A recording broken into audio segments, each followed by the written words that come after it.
హైదరాబాద్ రోడ్లపై అందాల భామల హడావిడి. కొన్ని రూట్లలో నేడు ట్రాఫిక్ ఆంక్షలు, ఎంట్రీ క్లోజ్ చేసిన అధికారులు.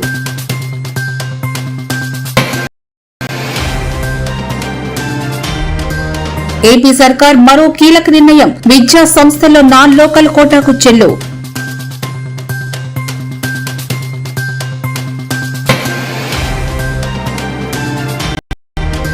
ఏపీ సైనిక స్కూళ్లలో తెలంగాణకి అవకాశం కల్పించాలని డిమాండ్ చేసిన మంత్రి పొన్నం ప్రభాకర్.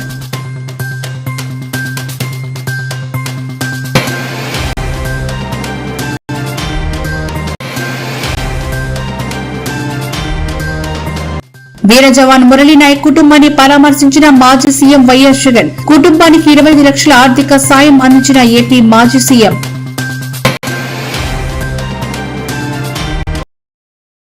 హైదరాబాద్ లో మిస్ వరల్డ్ పోటీల సందర్భంగా నేడు చార్మినార్ వద్ద హెరిటేజ్ వాక్ చౌమో హల్లా ప్యాలెస్ లో విందు ఏర్పాటు చేయనున్నారు.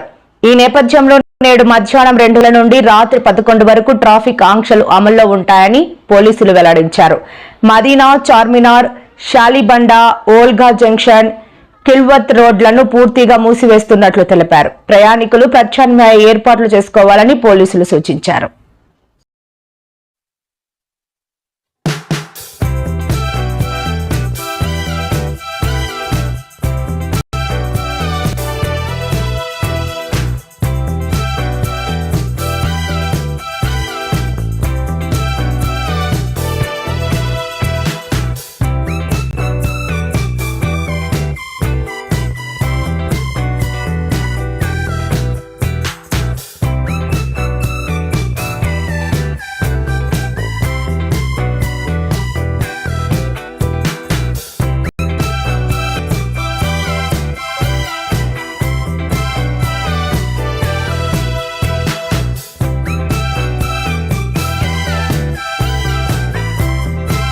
Pride that to raise the flag of their country, but in doing so they are bringing the world together in unity, in one, in peace and love.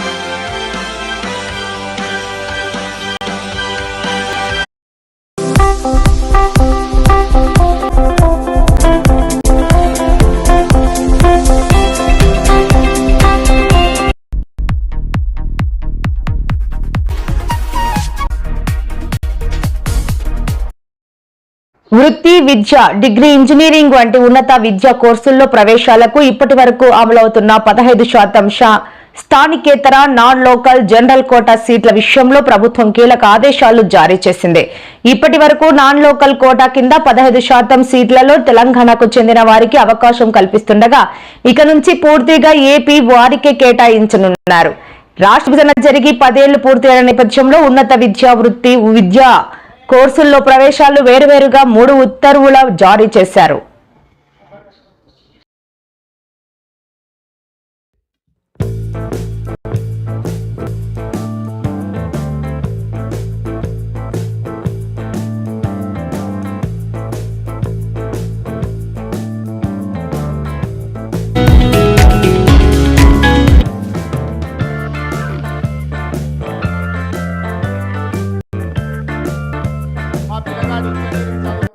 నౌకరు వస్తలేదు.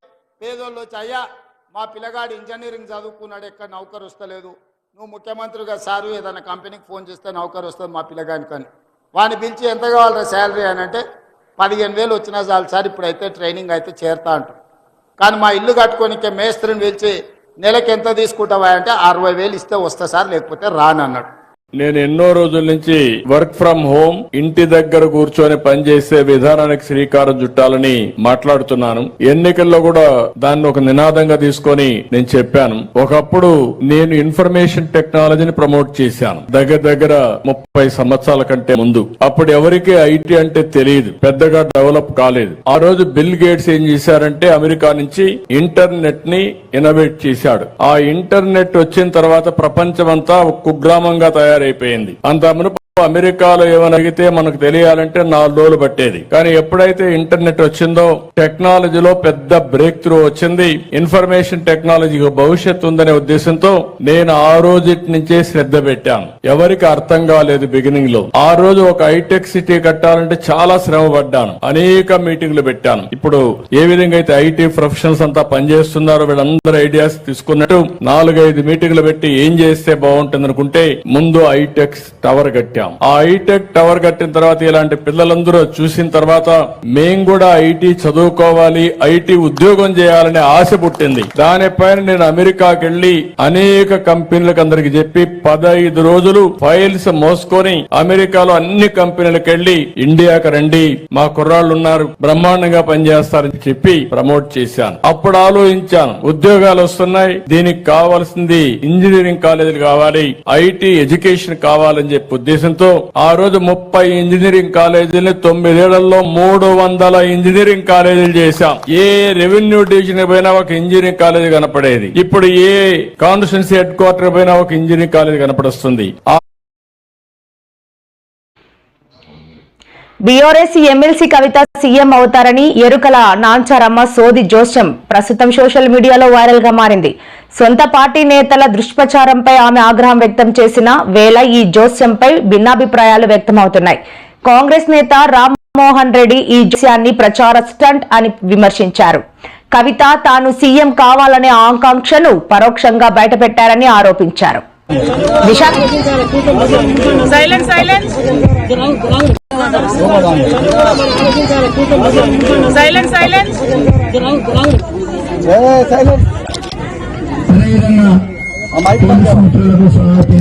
దయచేసి కొద్దిగా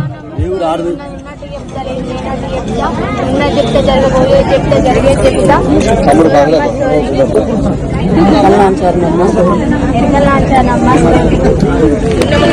రాబోయే తరంలో నువ్వు మళ్ళీ సీఎం అవుతావని మీరు మంచిగా ఉంటారు. రాబోయే తరంలో నువ్వు మళ్ళీ సీఎం అవుతావని రాబోయే తరంలో నువ్వు మళ్ళీ సీఎం అవుతావని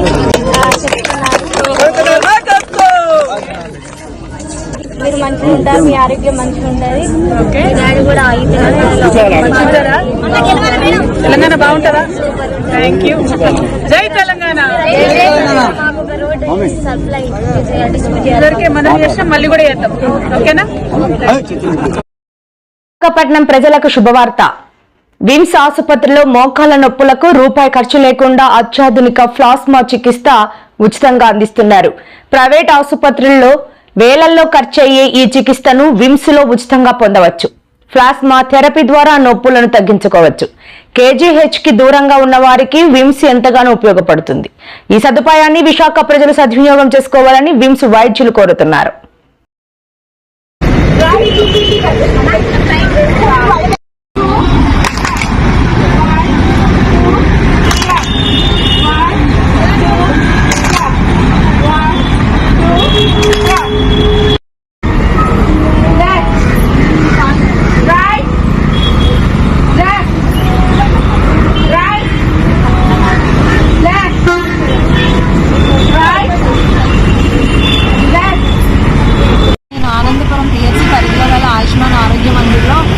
కమ్యూనిటీ హెల్త్ ఆఫీసర్గా వర్క్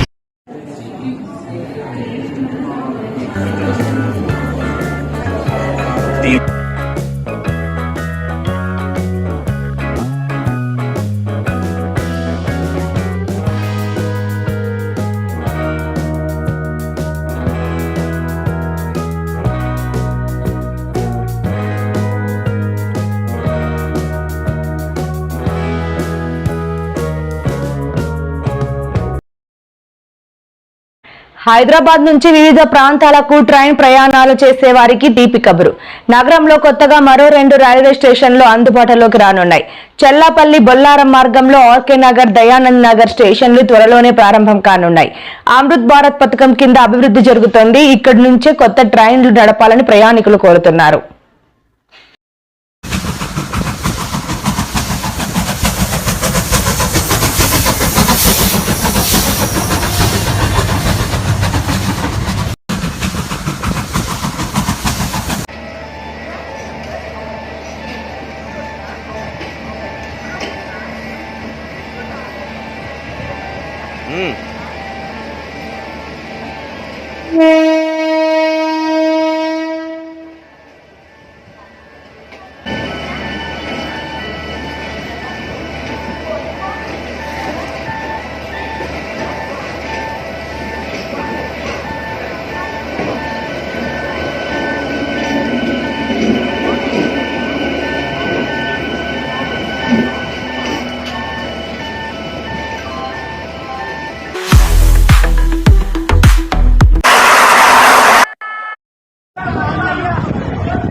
జవాన్ మురళీ నాయక్ కుటుంబానికి వైఎస్ఆర్సీపీ అధ్యక్షుడు మాజీ ముఖ్యమంత్రి వైఎస్ జగన్మోహన్ రెడ్డి ఆ పార్టీ తరపున 25 లక్షల రూపాయల ఆర్థిక సహాయం ప్రకటించారు. మీడియాతో మాట్లాడుతూ వీర జవాన్ మురళీ నాయక్ జీవితం స్ఫూర్తిదాయకమని, ఆయన త్యాగానికి ప్రజలంతా రుణపడి ఉండాలని వైఎస్ఆర్ కాంగ్రెస్ పార్టీ తరపున 25 లక్షల రూపాయల ఆర్థిక సాయం అందిస్తామని వైఎస్ జగన్ తెలిపారు. మురళీ కుటుంబానికి వైఎస్ఆర్సీపీ అండగా ఉంటుంది అని వైఎస్ జగన్ అన్నారు.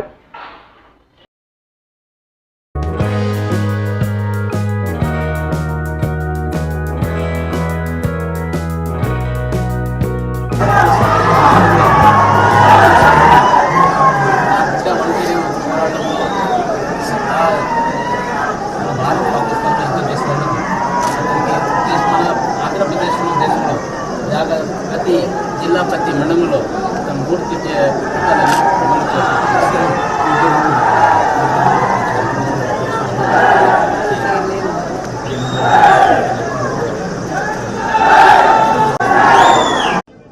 పార్టీ తరపు నుంచి అన్ని రకాలుగా మురళికి అండగా తోడుగా ఉంటాం. పార్టీ తరపు నుంచి ఒక 25 లక్షల రూపాయలు వైఎస్ఆర్ కాంగ్రెస్ పార్టీ తరపు నుంచి అండగా ఉంటూ ఆ కుటుంబానికి తోడుగా ఉండే కార్యక్రమం చేస్తాం. మనిషిని తాలేకపోయినా కూడా తాను చేసిన త్యాగానికి అందరం కూడా అండగా తోడుగా ఉండే కార్యక్రమం అయితే ఖచ్చితంగా జరుగుతుంది. ఇది కుటుంబానికి మంచి జరగాలని, చనిపోయిన మురళికి తన ఆత్మకు శాంతి కలగాలని దేవుణ్ణి మనసారా కూడా కోరుకుంటామండి. ప్రభుత్వం మొట్టమొదటిసారిగా ఏ జవాన్ చనిపోయినా కూడా ఆ జవాన్లకు ఇటువంటి ఘటనలో ఏదైనా కానీ ప్రాణాలు కోల్పోతే, దేశం కోసం పోరాటం చేస్తూ ప్రాణాలు కోల్పోతే 50 లక్షల రూపాయలు ఇచ్చే సాంప్రదాయం మొదలుపెట్టింది వైఎస్ఆర్సీపీ ప్రభుత్వ హయాంలో మొదలుపెట్టినందుకు చాలా సంతోషపడతా ఉన్నాం. ఆ సాంప్రదాయాన్ని కొనసాగిస్తూ ఇప్పటి ప్రభుత్వం కూడా 50 లక్షల రూపాయలు మురళీ కుటుంబానికి ఇవ్వడానికి ముందుకొచ్చినందుకు ఈ ప్రభుత్వానికి కూడా కృతజ్ఞతలే. పార్టీ తరపు నుంచి అన్ని రకాలుగా మురళీకి అండగా తోడుగా ఉంటాం. పార్టీ తరపు నుంచి ఒక 25 లక్షల రూపాయలు వైఎస్ఆర్ కాంగ్రెస్ పార్టీ తరపు నుంచి అండగా ఉంటూ ఆ కుటుంబానికి తోడుగా ఉండే కార్యక్రమం చేస్తాం. మనిషిని తాలేకపోయినా కూడా తాను చేసిన త్యాగానికి అందరం కూడా అండగా తోడుగా ఉండే కార్యక్రమం అయితే ఖచ్చితంగా జరుగుతుంది. ఇది కుటుంబానికి మంచి జరగాలని, చనిపోయిన మురళికి తన ఆత్మకు శాంతి కలగాలని దేవుణ్ణి మనసారా కూడా కోరుకుంటామండి.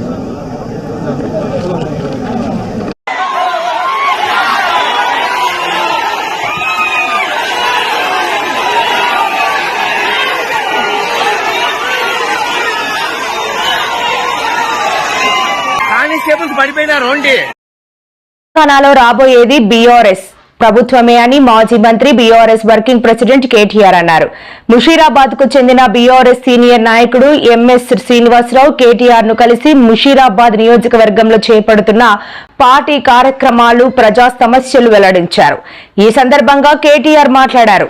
రాబోయే జీహెచ్ఎంసీ ఎన్నికల్లో తమ సత్తా చాటాలని కార్యకర్తలకు సూచించారు.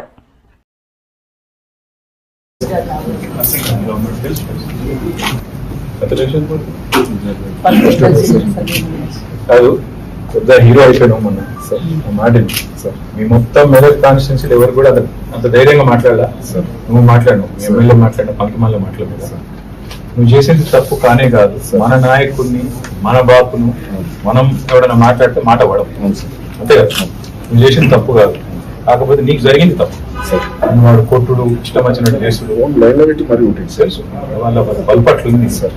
టైం వస్తుంది తమ్మి. నేను ఏమంటానంటే, నేను కేసీఆర్ సార్ లెక్క మంచోళ్ళు అయితే కాదు, బరాబర్ ఏం చేస్తాను గుర్తు. ఆ పేరేందో చెప్పినాక సిఐ ఎవడో.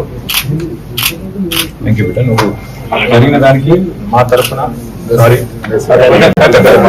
హిసాబ్ కితాబ్ చూసుకుందాం. వాడు ఎవడో, వాళ్ళ పేరేందో కానిస్టేబుల్ నుంచి మొదలు పెడితే సిఐఎస్ఐ దాకా రాసి పెట్టు సార్. నేనే చూస్తా, వాడు వీడియో ఒకటి నేను ఓకేనా? ధైర్యం ఉంటా సార్. దయచేసి ఇంకా తగ్గదు. ఎందుకంటే మనం ఇంతకంటే పీకే కూడా వెళ్ళలేదు. అర్థమైంది? నువ్వు పెట్టనే పెట్టిన లోపల కొట్టనే కొట్టింది, ఇంకేం పిక్తాను ఎక్కువలకు అంతే. మీరు కూడా కొద్దిగా ధైర్యం చూపెట్టారు. అయితే అందరూ ఓరా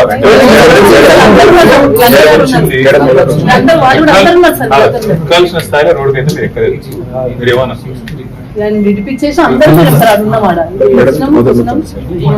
ఉన్నది నేను ఏమంటున్నా, మన స్పందన. కేసీఆర్ సార్ ఫోన్ చేసి ఆ పిల్లగాడిని ధైర్యం చెప్పు. మొన్న రాత్రి ఫోన్ చేసి పిల్లగాడి కలువు ధైర్యం చెప్పు అని చెప్పాడు. ఆయన చూసి ఆయన పట్టించుకుంటున్నాడు, మరి మనం పట్టించుకోకపోతే ఇట్లా ఎక్కడ పట్టుకుంటాం. ఇలాంటి వాళ్ళు ఇంకో 10 మంది వస్తుంది వాళ్ళ అగ్గి పెట్టచ్చు. టెన్షన్ పడకు. All best. అరే గెలమిల్ రే. Thank you.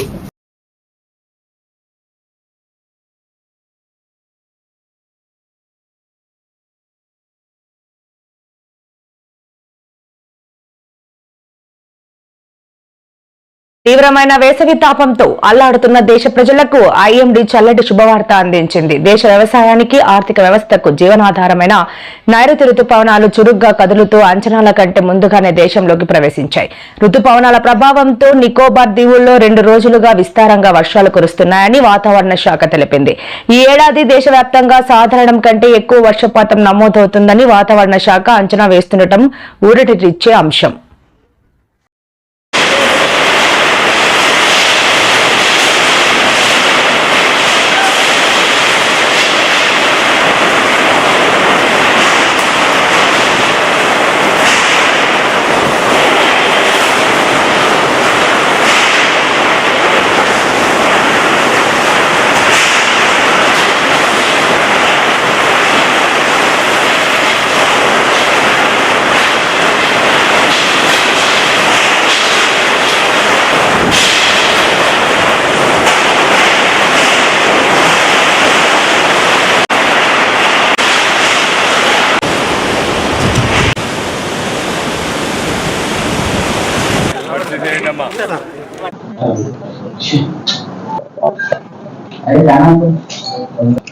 ఆగ్నేయ బంగాళాఖాతంలో ఏర్పడిన ఉపరితల ఆవర్తనాల ప్రభావం చేత ఈరోజు ఉదయం సుమారు 5:30 గంటల ప్రాంతంలో ఆగ్నేయ బంగాళాఖాతంలో ఒక లో ప్రెషర్ ఏరియా ఏర్పడడం జరిగింది.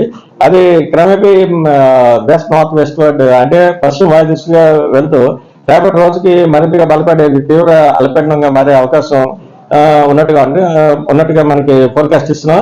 అలాగే నెక్స్ట్ సబ్సిక్వెంట్ 2 days లో అదే డైరెక్షన్ అంటే పశ్చిమ వాయు దిశగా వెళ్తూ ఇటు north Tamil Nadu, next Puducherry Coast, మళ్ళీ నెక్స్ట్ దాని దగ్గర ఉంటుంది మన దక్షిణ కోస్తాంధ్ర ఈ ప్రాంతంలోకి చేరేటువంటి అవకాశం ఉన్నట్టుగా మనం ఫోర్కాస్ట్ ఇస్తున్నాం. వీటి ప్రభావం చేత మనకి దక్షిణ కోస్తా వరకు చూసుకుంటే అయితే నెక్స్ట్ కమింగ్ 4 to 5 days వరకు కూడా ఒక మోస్తరు వర్షాలు ఆల్మోస్ట్ మెనీ ప్లేసెస్ లో వచ్చేటువంటి అవకాశం ఉన్నట్టుగాను, అలాగే ఉత్తరాంధ్ర చూస్తే అక్కడక్కడ ఒక మోస్తరు వర్షాలు వచ్చే అవకాశం ఉన్నట్టుగా మనం ఫోర్కాస్ట్ ఇస్తున్నాం. ముఖ్యంగా అయితే దక్షిణ కోస్తా జిల్లాలో అయితే కొన్ని జిల్లాలకు అయితే భారీ నుంచి అతి భారీ వర్షాలు, మరికొన్ని జిల్లాలో అయితే భారీ వర్షాలు కూడా 1-2 చోట్ల నమోదు అవకాశం ఉన్నట్టుగా మనం ఫోర్కాస్ట్ ఇస్తున్నాం. నెల్లూరు అండ్ ప్రకాశం ఈ 2 జిల్లాలకి అయితే నెక్స్ట్ కమింగ్ 2 days కూడా భారీ నుంచి అతి భారీ వర్షపాతం, అలాగే నెక్స్ట్ దక్షిణ కోస్తాలో ఉన్నటువంటి బాపట్ల అండ్ కృష్ణ ఈ జిల్లాలకు కూడా భారీ వర్షం 1-2 చోట్ల వచ్చేటువంటి అవకాశం ఉన్నట్టుగా మనం ఫోర్కాస్ట్ ఇస్తున్నాం.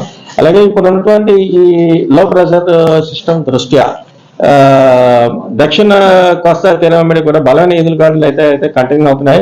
అవి గంటకి 35 నుంచి 45 కిలోమీటర్ల వేగంతో వస్తున్నాయి. ఈ నేపథ్యం దృష్ట్యా దక్షిణ కోస్తా మత్స్యకారులందరినీ కూడా వేటకు వెళ్ళదని చెప్తున్నాం. అలాగే ఇంతవరకు ఉన్నటువంటి నిన్నటి వరకు మనం చూస్తున్న ఉపరితల ఆవర్తనాల దృష్ట్యా మనకు పర్టికులర్లీ తెలంగాణ రాష్ట్రంలో నూతన సైనిక్ స్కూల్ నెలకొల్పే వరకు ఆంధ్రప్రదేశ్లోని సైనిక్ స్కూల్లో తెలంగాణ విద్యార్థులకు స్థానిక హోదా కల్పించాలని తెలంగాణ మంత్రి పొన్నం ప్రభాకర్ డిమాండ్ చేశారు. హైదరాబాద్ లో ఆయన విలేకరులతో మాట్లాడుతూ కేంద్ర ప్రభుత్వం, ఆంధ్రప్రదేశ్ ప్రభుత్వం తీసుకున్న నిర్ణయాల వల్ల సైనిక్ స్కూల్ ప్రవేశ పరీక్షకు హాజరైన సుమారు 20,000 మంది తెలంగాణ విద్యార్థులు నిరాశకు గురయ్యారని ఆవేదన వ్యక్తం చేశారు.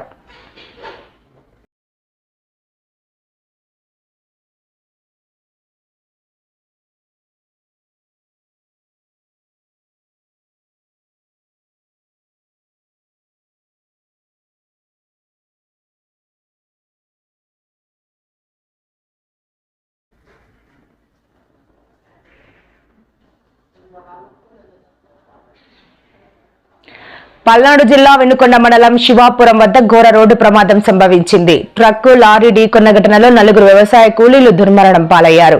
మృతులంతా ప్రకాశం జిల్లాకు చెందిన వారు. ఈ ప్రమాదంపై వైసీపీ అధినేత జగన్ తీవ్ర దిగ్భ్రాంతిని వ్యక్తం చేశారు. ఇలాంటి దుర్ఘటన చోటు చేసుకోవడం అత్యంత బాధాకరమని ఆయన ఆవేదన వ్యక్తం చేశారు. మృతుల కుటుంబాలకు సానుభూతిని తెలియజేశారు.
తంగళ్లపల్లి మండలం జిల్లెళ్లలో వడ్లు కొనుగోలు చేయడం లేదని సిరిసిల్ల, సిద్దిపేట ప్రధాన రహదారిపై బైఠాయించిన రైతులు సన్న వడ్లను వెంటనే కొనుగోలు చేయాలని రోడ్డుపై ధర్నా చేస్తున్న రైతులు. నెల రోజులుగా వడ్లు కొనుగోలు చేయడం లేదని ఆవేదన వ్యక్తం చేస్తున్న రైతులు ధర్నా చేస్తున్న స్థలానికి పోలీసులు చేరుకుని కలెక్టర్తో మాట్లాడి సమస్య పరిష్కారం చేస్తామని హామీతో ఆందోళన విరమించిన రైతులు.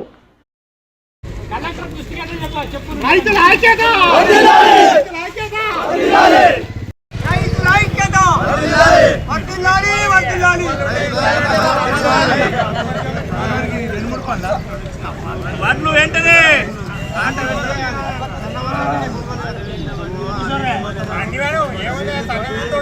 అన్ని వడ్లు